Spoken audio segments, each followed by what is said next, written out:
Guarantee ಸರ್ಕಾರಕ್ಕೆ ಸಹಸ್ರ ಸಂಭ್ರಮ. ಏಲಕ್ಕಿನಾಡು ಹಾವೇರಿಯಲ್ಲಿ ಸಾಧನಾ ಸಮಾವೇಶ ಮಾಡಿ ಬೀಗಿದೆ. ಲಕ್ಷ ಕುಟುಂಬಗಳಿಗೆ ಭೂ ಗ್ಯಾರಂಟಿ ನೀಡಿ ಶಕ್ತಿ ಪ್ರದರ್ಶನ ಮಾಡಿದೆ. ಆದರೆ ವಿಪಕ್ಷಗಳು ಮಾತ್ರ ಇದು ಸಾವಿರ ಸುಳ್ಳುಗಳ ಸರ್ಕಾರ ಅಂತ ಟೀಕಿಸಿವೆ. ಅಭಿವೃದ್ಧಿ ಎಷ್ಟಾಗಿದೆ ನೋಡಿ ಅಂತ ಎಚ್ಡಿಕೆ ಟಾಂಗ್ ಕೊಟ್ಟಿದ್ದಾರೆ. ಸಾಧನಾ ಸಮಾವೇಶ ಆಗ್ತಾ ಇದ್ರೆ ಎಐಸಿಸಿ ಅಧ್ಯಕ್ಷ ಖರ್ಗೆ ದೂರ ಉಳಿದ್ರು. ಬೇಡುವಾಗ ಭಿಕ್ಷುಕನಾಗು, ಕೊಡುವಾಗ ದಾನಿಯಾಗು, ಬೇಡಿ ಕುಗ್ಗಬೇಡ ಅಂತ ಡಿಕೆ ಮಾರ್ಮಿಕ ಟ್ವೀಟ್ ಕುರ್ಚಿ ಕದನಕ್ಕೆ ಮಿರ್ಚಿ ಇಟ್ಟಂತಾಯ್ತು. ಆದರೆ ಸಿಎಂ ಮಾತ್ರ ಈ ಬಗ್ಗೆ ಮಾತಾಡಲ್ಲ ಅಂತ ಕಡ್ಡಿ ಮುರಿದು ಕೆಂಡವಾದ್ರು. ಬಿಕ್ಲು ಶಿವ ಕೇಸು ಭೈರತಿಗೆ ಬಿಕ್ಕುವಂತೆ ಮಾಡ್ತಾ ಇದೆ. ಲಬ್ ಡಬ್ ಹಾರ್ಟ್ ಕೊಟ್ಟ ಟೆನ್ಷನ್ ಜಯದೇವಕ್ಕೆ ಅಡ್ಮಿಟ್ ಮಾಡಿಸಿದೆ.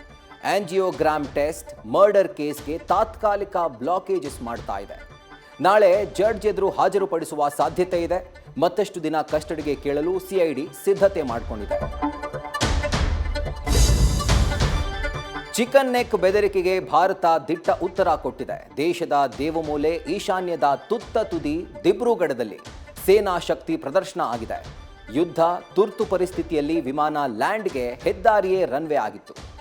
ಚೀನಾ ಬಾಂಗ್ಲಾ ಧಮಕಿಗಳಿಗೆ ಮೋದಿ ಅಭಿವೃದ್ಧಿಯ ಠಕ್ಕರ್ ಕೊಟ್ಟಿದ್ದಾರೆ.